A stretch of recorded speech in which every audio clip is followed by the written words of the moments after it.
Hey folks, I'm going to talk about a question I get often and then get into the latest home prices and insights for the City of Toronto for week ending March the 8th, 2023. So the question that I get, let me first of all say, everywhere you look, internet, TV, wherever you look, there's always news information about real estate, headlines about real estate, interest rates are going up, interest rates are going down, home prices, they're going to go through the roof, or they're going to be chopped down in half, and we're in a major recession, and people are going to have to give their homes away because they can't afford it. Like there's all sorts of crazy talk out there. It's really hard to know who's right and wrong and what to believe.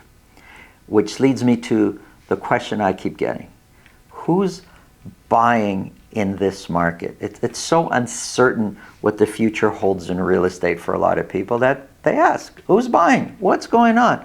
So when I talk about sometimes purchase, or I talk about how many properties are selling over $2 million, for example, these same people, who's buying? Everybody's wondering, what's going on? Think about it. If you're buying a property for $2 million, they quickly do the math. You put 20% down, that's $400,000. Who's getting a mortgage at these current interest rates of $1.6 million?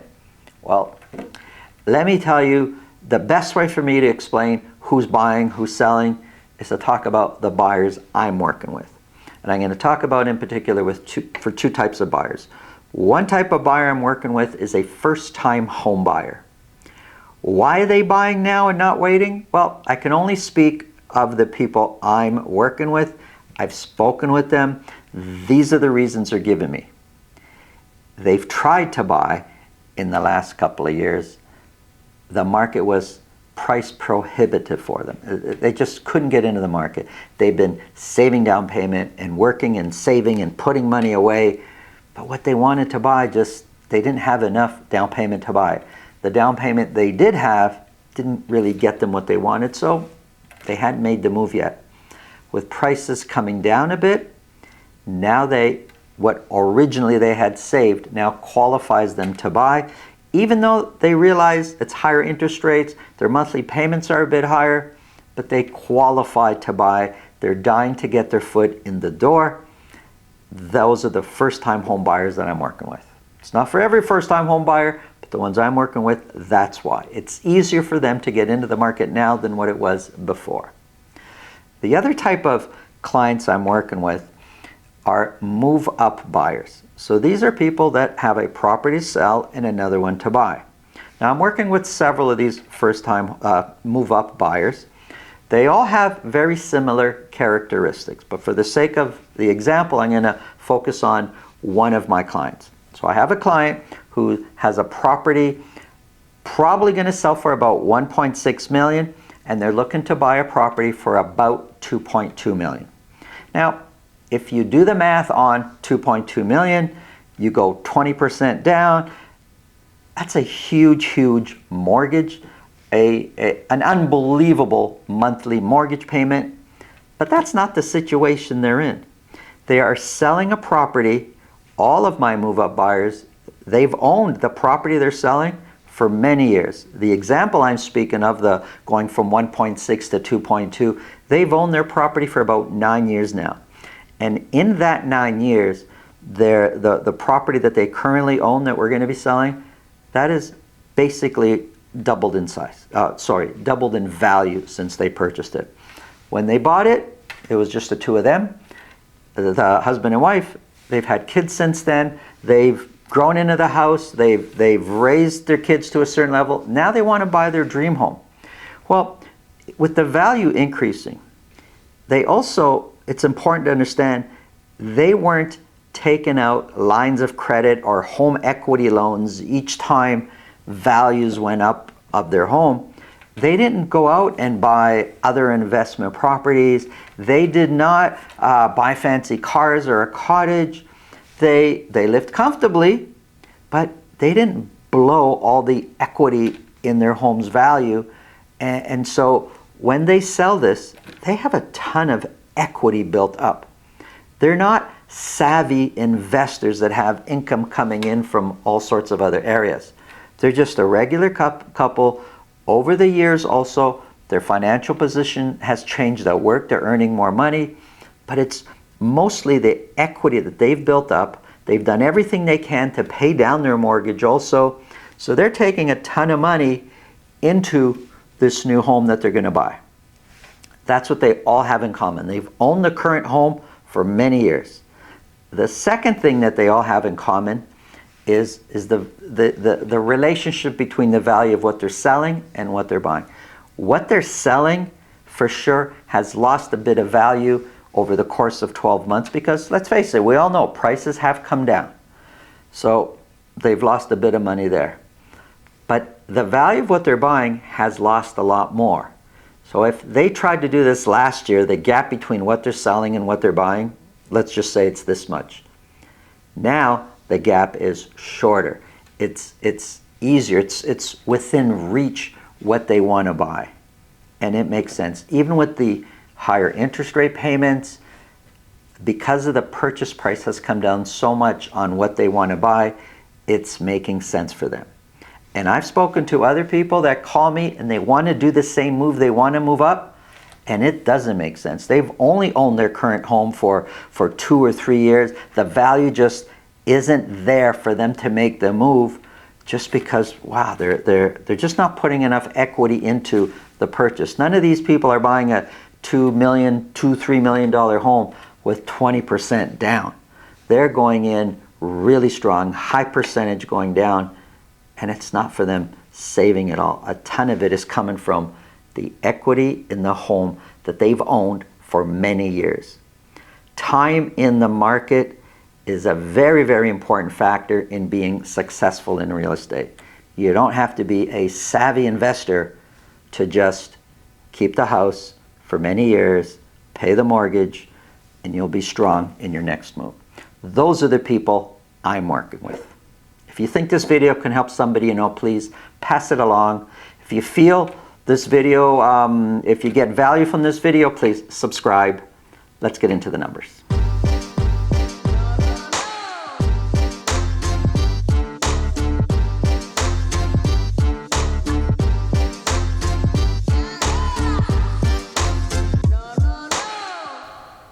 If you want to speak with me about your real estate situation, selling, buying, it's really simple. Below this video in the description, there's a link to my calendar. Click on that, book a time that's convenient for you. This way, I'll know ahead of time and I'll make sure my schedule is organized so we can talk about whatever's on your mind.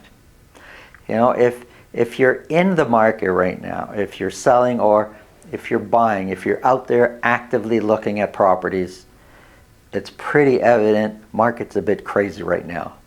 Over the last few days, the weekend and a few days before that, we're looking at properties with our buyers. Man, some of these properties, 5 offers on offer night, 10 offers on offer night, 15, 20 offers is happening. We've seen where they had such a response to showings and bully offer come in that they've moved up the offer night. They're still getting 5 to 10 offers on moving up the offer night. Now, I'm not saying it's every property, but quite a few. If you're in the market to buy, this is what you are seeing. If you're getting into the market, this is what you can expect. It's not every property, but quite a few, you are going to experience this. What's really important is before you get out there to look, you really kind of need to know where should this property actually sell at. There's no point in, you know, you have a budget say for 1.5 and a property is probably going to sell for 1.9. Why go see it? So you kind of got to do this homework up front before you get out there and start looking at properties. Let's get into the numbers. I've got a new chart to talk about here. I've got the 4 different home types, sorry. This is just for the city of Toronto, and I've put them all on one chart for you just so you could see the difference, the gaps between condos are in green, the blue here, those are towns, the orange, I really should change that color now that I'm thinking about it here, between orange for the semis and red for the detached. Now, the beginning of the year 2023 is over here.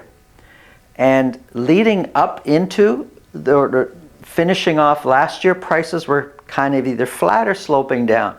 But this year, in many cases, especially for the detached market, prices have started to go up almost instantly as we got into the new year. It just seems that buyers that have been on the sideline most of last year have decided to jump in, and there's very few properties to actually choose from, so a lot of them end up competing, which has forced the detached market, it's forced prices up.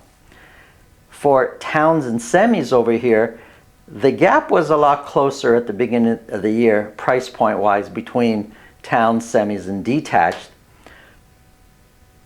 Semis and detached started to go down. Detached went up, which has forced more people, now it's out of their price range, they can't afford to buy, and now they're looking at semis and towns. And that's why semis and towns, a few weeks after the detached market started going up, semis and towns also started going up. So that's the difference between the 4 different home types. Let's get into detached. Just for the city of Toronto, for week ending March the 8th, 149 detached properties were sold. It's just five less than the previous week of 154. 39 of those properties were sold at $2 million or more. And 22 of those properties sold at less than $1 million. So you got 22 less than $1 million, 39 at $2 million or more, 149 detached properties were sold, pretty similar to the previous week. Average sold price, $1,703,000. It's up from the previous week, but pretty similar to where we've been over the last 4 or 5 weeks or so. $1,703,000 is 12% lower than where the average sold price was a year ago. And I've just circled a few of these percentages here. February was peak month last year. That's when prices were the highest. And comparing this year February to last year February, crazy. That's where you get these less than 20% or 22% lower. Well, we've gone from 20% to 18% to 15% to 12%. Now we're in March, and last year at this time prices started to go down. So the gap between last year and this year is going to start to get smaller, assuming our prices this year either continue to go up or stay flat. So average sold price is 12% lower. The median price of $1,368,000 is 16% lower than where the median price was a year ago. The dotted line, that's a 4-week moving average, average sold price, and for median price, both those prices, you can see that they've been trending upwards over the previous 2 months or so. Sales, again, 149 were sold. 55% of those, more than half, sold at list price or more. And if we look back, that percentage has been increasing. And it was increasing since the beginning of the year, took a small dip, and now it's headed up again. That's what's happening. The market is getting more and more competitive out there. Listings, this isn't helping. Listings came down, causing more scarcity out there. Months of inventory sitting at 1.3 months of inventory. Since the beginning of the year, when we were more in a balanced market territory, 4.3 months of inventory. We've been coming down aggressively with months of inventory, and prices have been going up aggressively. Now they're still kind of coming down a little bit at a time, and average sold price kind of doing the same things, going up a little bit at a time. That's the relationship between months of inventory and average sold price. Here's a snapshot of all of Toronto, but broken down into different sections. So as a whole, City of Toronto, here's the sales, average sold price, sold at list price, and the months of inventory. Look at Scarborough, 44 properties, these are all detached properties, were sold. 84% of all the properties sold in Scarborough for week ending March the 8th, 84% sold at list price or more. That's going to feel like almost all of them. And months of inventory in Scarborough sitting at 0.7 months of inventory. East York, 64% sold at list price or more. months of inventory sitting at 1.2. So both for Scarborough, East York, months of inventory is below the whole city of Toronto average. Price point, big difference between the two. Price point in Scarborough, average sold price is $1,146,000. East York, a little over $1.7 million. And you can look at some of the different areas here. Rexdale, Downsview, one of the more quieter areas, only 7 properties were sold. Months of inventory, comparing to all of Toronto, is quite high at 1.8 months of inventory. What do we got here? High Park, Parkdale neighborhood, only 4 properties were sold. Average sold price of those 4 is almost $2.1 million. 2.6 months of inventory in the High Park, Parkdale area. But that's the whole city of Toronto. Let's look at semis.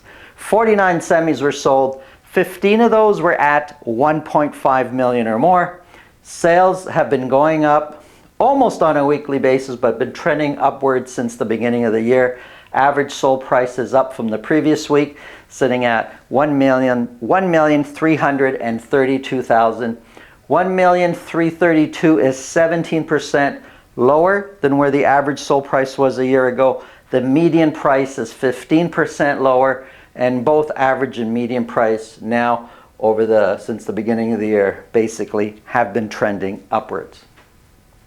Months of inventory, way down. It has been coming down since the beginning of the year, sitting at 0.7 months of inventory. 61% of all semis sold at list price or more. Townhouses, 16 freehold townhouses were sold. 2 of those were at $1.5 million or more. Average sold price $1,164,000, which is 21% lower than where the average sold price was a year ago. The median price is 22% lower than where the median price was a year ago. Prices over the last few months, median and average for townhouses, has been trending upwards, not as aggressive as the detached market has been. In months of inventory also kind of sort of trending down, but we do have the kind of little bit of peaks and valleys, but overall trending down, now sitting at 0.9 months of inventory, and 56, more than half of the townhouses sold are being sold at list price or more. Condos, 236 condos were sold. 24 of those were at $1 million or more. Now, I've put a line here showing sales have been trending upwards. For this week that we're in now, though, 236 is less than the previous week. I don't know if it's just going to be for 1 week like we've had previous, or sales are going to taper off a bit. But right now, looks like sales are increasing each week. Average sold price sitting at $768,000. $768 is only 5% lower than where the average sold price was a year ago. The median price is 14% lower than where the median price was a year ago. And both median and average sold price are trending upwards, not so aggressively though. They're increasing, not so much. Of the 236 that sold, 38% sold at list price or more. So the condo market, totally different feel than, say, buying in the freehold market. There's much more competition in the freehold market.